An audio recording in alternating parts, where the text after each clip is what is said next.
You've seen the headlines. They flash across your screen, painting a picture of a generation in chaos. Gen Z won't work. Record high quit rates. The laziest generation? It's a simple story, and it's an easy one to believe. The millions of young people entering the workforce, who will make up nearly a third of it by 2030, are somehow fundamentally broken, entitled, or unwilling to put in the effort. But what if that story is wrong? What if the narrative we're being sold is a dangerous oversimplification of a much deeper, more complex reality? Is this truly a lazy generation, or are we witnessing a completely new kind of labor crisis? Here at Gen Shift, the evidence points to the latter. This isn't a crisis of individual laziness, it's a crisis of faith in a system that feels fundamentally unfair. It's the story of a generation that doesn't hate work. They hate working conditions that ask for their loyalty without offering stability in return. They are not asking for the impossible, they are asking for a fair exchange. In this episode, we will dissect the 4 powerful forces that created this perfect storm, reveal the shocking data behind the generational divide, and introduce a new framework for the future of work. To understand how we got here, and more importantly, where we're going, make sure you're subscribed to Gen Shift.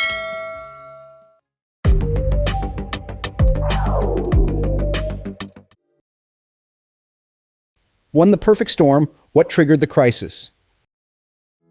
The crisis facing Gen Z in the workplace didn't appear overnight. It was forged in a perfect storm of 4 converging historical forces, each one eroding a different pillar of stability that previous generations took for granted. First, the pandemic acted as a great accelerator. For millions of Gen Zers, their entry into the professional world wasn't in an office, but through a laptop screen at their kitchen table. This global experiment shattered the myth of the mandatory 9-to-5 office day, proving that flexibility and remote work were not just possible, but for many, preferable. But it was a double-edged sword. While normalizing flexibility, the pandemic also plunged them into a world of profound economic uncertainty.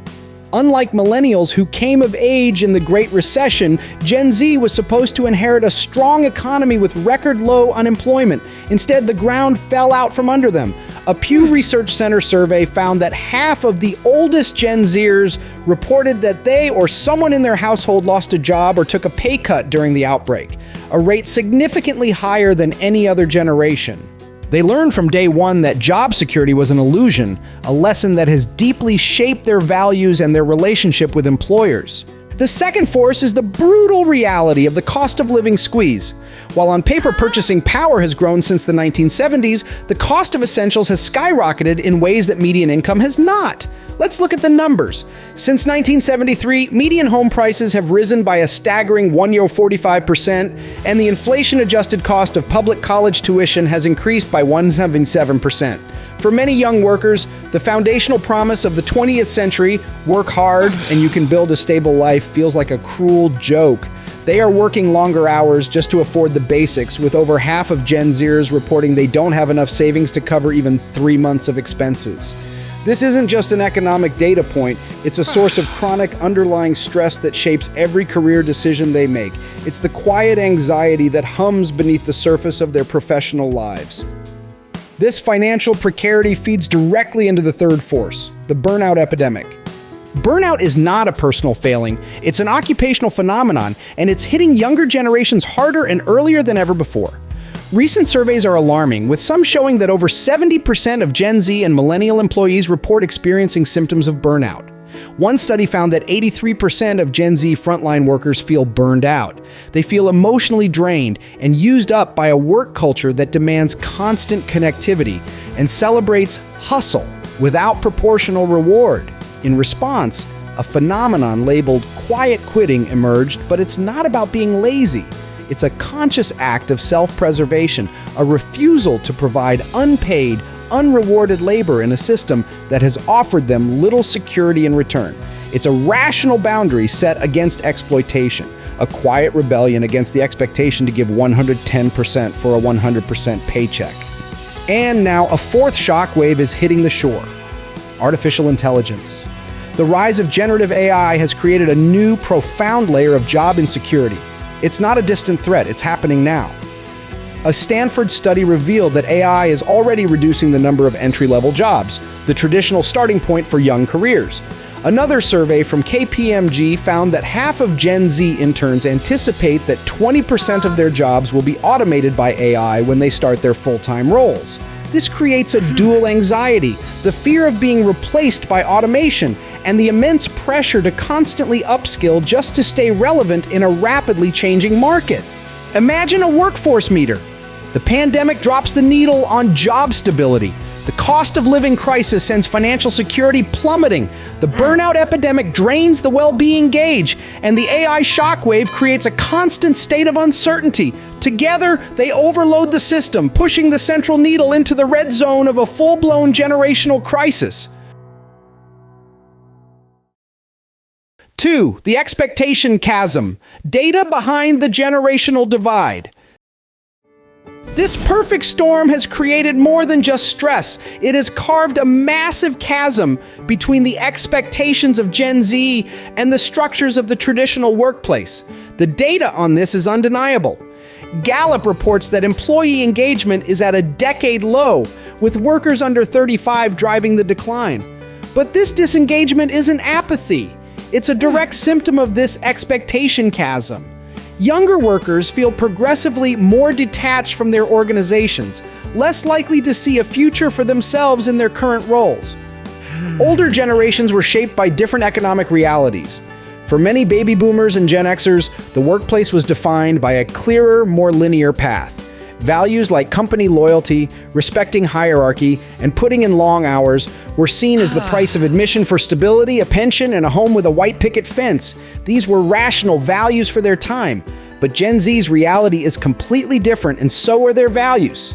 Research from firms like Deloitte reveals that Gen Z is seeking a trifecta of money, meaning, and well-being. First, they demand purpose. They expect their employers to have strong, authentic values on issues like diversity, inclusion, and environmental sustainability, and they are increasingly willing to reject jobs or assignments that don't align with their ethics. Second, work-life balance and mental health are non-negotiable. Having witnessed the burnout of previous generations, they see flexibility not as a perk, but as a fundamental prerequisite for a healthy life. Third, they crave continuous growth and feedback. They are digital natives who are used to instant communication and want to be mentored, not just managed. Yet the data reveals a painful gap. While half of Gen Zers want their managers to teach and mentor them, only about a third say this actually happens. This disconnect fuels their sense of stagnation and disconnection, making them feel like they are treading water in their own careers. This leads to a fascinating paradox around remote work. While Gen Z overwhelmingly demands flexibility, Gallup's latest findings show they are the least likely generation to prefer fully remote work. Why? Because they are also the loneliest generation on record. Having started their careers in the isolation of the pandemic, they crave the in-person connection, spontaneous learning, and cultural immersion that a physical office can provide. They don't want to be chained to a desk, but they also don't want to be stranded on a digital island. They want a hybrid model that offers both autonomy and community.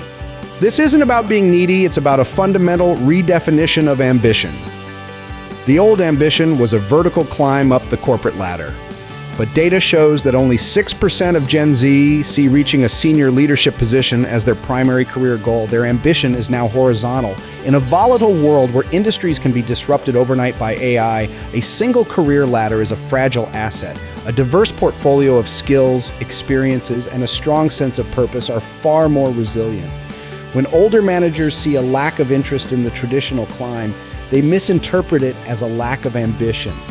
In reality, it's a highly adaptive, sophisticated new form of ambition, custom-built for the uncertainties of the 21st century. It's about building a career that is wide and adaptable, not just tall and narrow. 3. The new workforce fluency, building a bridge to the future. So, how do we bridge this chasm? The solution isn't for one generation to simply yield to the other. It requires a new critical skill for the modern era, workforce fluency. This is the mutual ability for employees and employers to understand each other's values, speak each other's language, and adapt to create a more resilient, productive, and human-centered workplace. It's a two-way street. For Gen Z, this isn't about abandoning their values, it's about learning to navigate a harsh reality strategically. This means upskilling with intention. In the age of AI, the most durable skills are profoundly human. Over 80% of Gen Z and millennials believe that developing soft skills like communication, empathy, and leadership is now even more important for career advancement than technical skills. It also means learning to communicate needs effectively, translating feelings of burnout into professional, constructive conversations about workload, processes, and support. It's about mastering workplace tools, from Excel to AI platforms like ChatGPT, to gain a competitive edge. For employers, workforce fluency means a fundamental redesign of the workplace to retain the next generation of talent. This starts with embracing radical transparency. Gen Z values directness and honesty. Open communication about company goals, challenges, and compensation pathways builds the trust that has been so deeply eroded. Next, it requires building a genuine culture of flexibility and support. This means offering meaningful hybrid work models and investing in mental health resources that go beyond a little-used wellness app.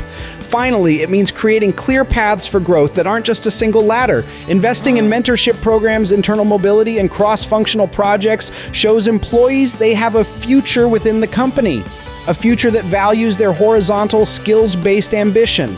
Imagine that chasm between generations again. If we do nothing, it widens into an uncrossable canyon, resulting in a catastrophic loss of talent and potential for the global economy. But if both sides start building, they can meet in the middle. This bridge, built with the materials of workforce fluency, isn't just a nice idea. It represents a high-return investment. The cost of burnout and turnover is staggering, estimated in the hundreds of billions annually. The ROI of empathy, transparency, and mutual respect is a more engaged, innovative, and sustainable workforce for everyone. Conclusion. The Gen Z workforce crisis is not a crisis of people. It is a crisis of outdated systems clashing with a new and challenging reality. The headlines that scream about laziness are missing the point. They are ignoring the economic pressures, the psychological toll, and the technological disruptions that have defined this generation's entry into the world of work. The future doesn't depend on Gen Z conforming to a broken model. It depends on all of us learning the new language of workforce fluency to build something better, together. This isn't a generational war, it's a necessary evolution. Gen Z doesn't hate work. They hate working in systems that feel unfair. What's the biggest challenge you're facing in the workplace right now? Share your story in the comments below and subscribe to Gen Shift for more deep dives into building a better future of work.